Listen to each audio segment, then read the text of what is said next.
What's up, guys? David here. Today we'll be doing Modern Art 2 from the US Open Gold Contest from 2017. So usually older problems are a little bit harder or easier, but I thought this one was pretty interesting and I want to talk about it. Oh my god. So the first thing you'll notice when you look into the contest is that there's only two problems. And what happened was Modern Art 1 was declared too hard. So the first Modern Art problem is no longer in the lineup.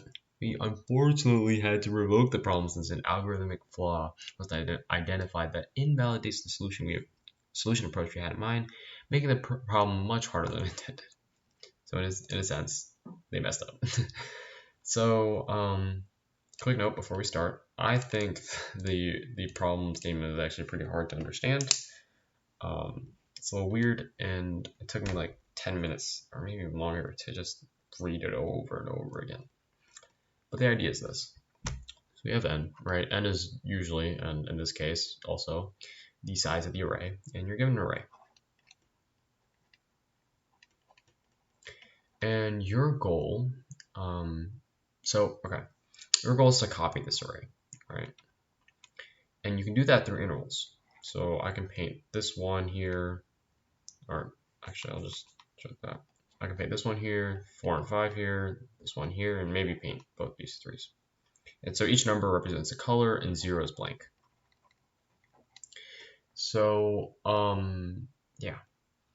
So, okay. There's another catch too. You can only paint each color with one interval. So, for example, with this one, right, I can only paint this, this, and this, and then this, okay? Because I have to paint this whole thing as one. And then I can paint these three. And then on top of that, I have to paint 4 and 5. So I can only paint each color with one interval. That makes sense. So yeah. And you'll notice I've kind of like stacked this. And so the answer to this problem, which is the minimum number of rounds, is basically the depth. Okay, you'll notice I've kind of had like a depth of this thing. This is kind of like level 1, and this is level 2. And the answer to make the minimum amount, so I guess the maximum amount would just to do each guy independently. So each interval independently. So I guess this will be round 1, round 2. I'll quickly do this. Round 3, and finally round 4 with the 3s. So that's the maximal. But in order to find the minimal, you want to do as many intervals as you can in one round. So 1 and 3 in this case, right here. 1 and 3 in this case are both in the same round or the same level, and that minimizes the amount of rounds. So basically, in summary, the depth of the intervals is the answer. So before we start analyzing the solution, I want to note a couple test cases.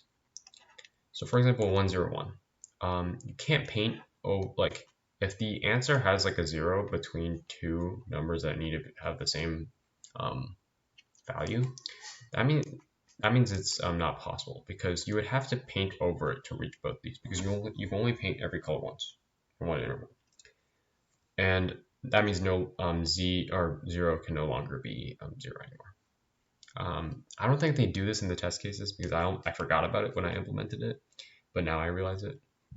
I still got AC somehow. But yeah, I was burped. But anyways, so that's one case to imagine. I don't think they care about it too much. But another important case is intersecting depths. So what I mean is this one goes here and this 2, right? And you can't do that because let's say I paint all this 1, and then I paint all this 2. Oh no, this 1 is not equal to this 1, or this 2 is not equal to 1.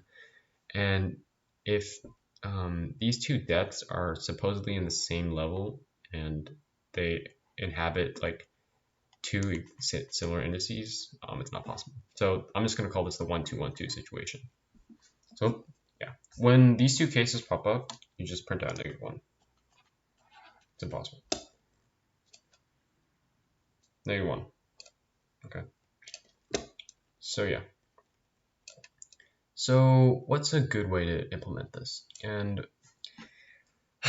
I need to use it more, but basically the simplest solution involves stacks. If you don't know what stacks is, it's kind of like a stack of plates, right? And with a stack of plates, right, in order to handle those plates carefully, you have to take it from the top. And if you take it from the bottom, all the top dudes are going to break. All the top plates are going to break. So you want to take it from the top and take it one by one. That's kind of the idea of a stack. So yeah. So also one quick observation before we dive into it. When we analyze a array, when we analyze an array, only the first occurrence and the last occurrence of each color matter, or each number matter. Each number represents a color. Only the first and last occurrence matter. And that is, let's check out this, right?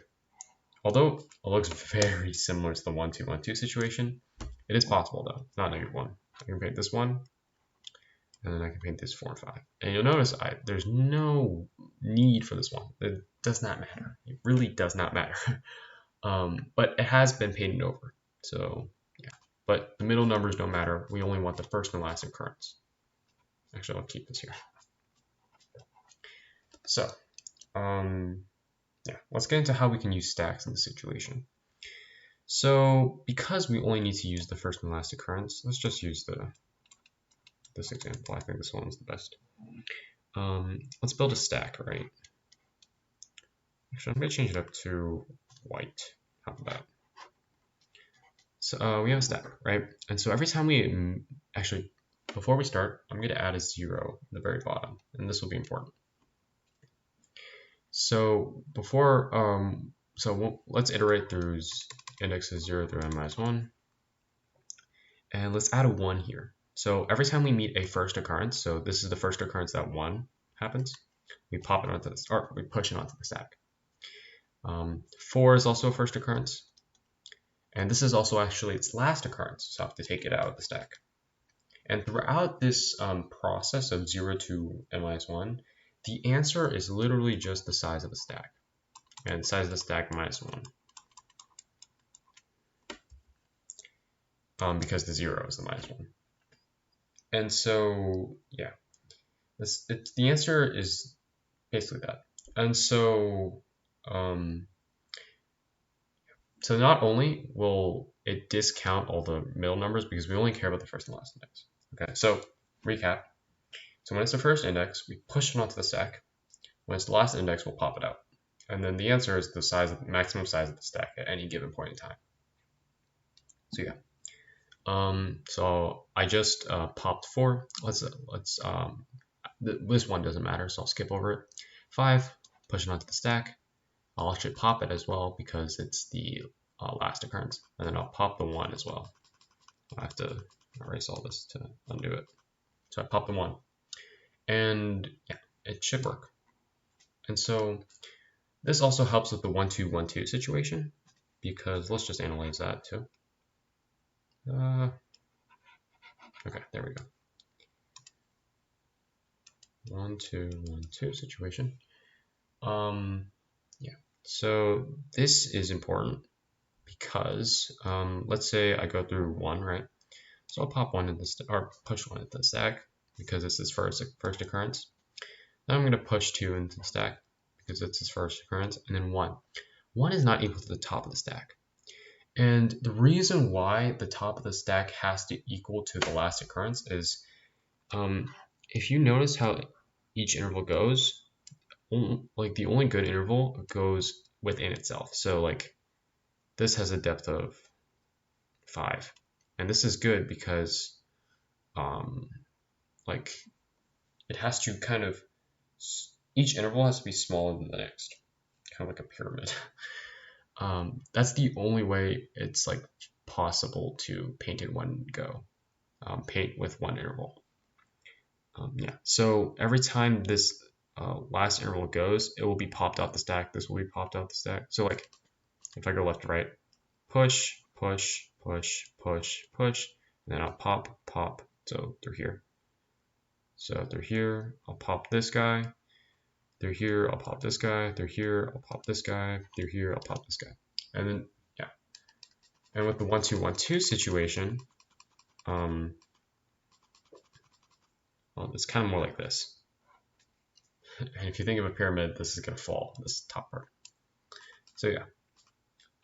So if it's not equal, so if this is its last occurrence, and it's not equal to the top of the stack, or actually, if it's ever not equal to the top of the stack,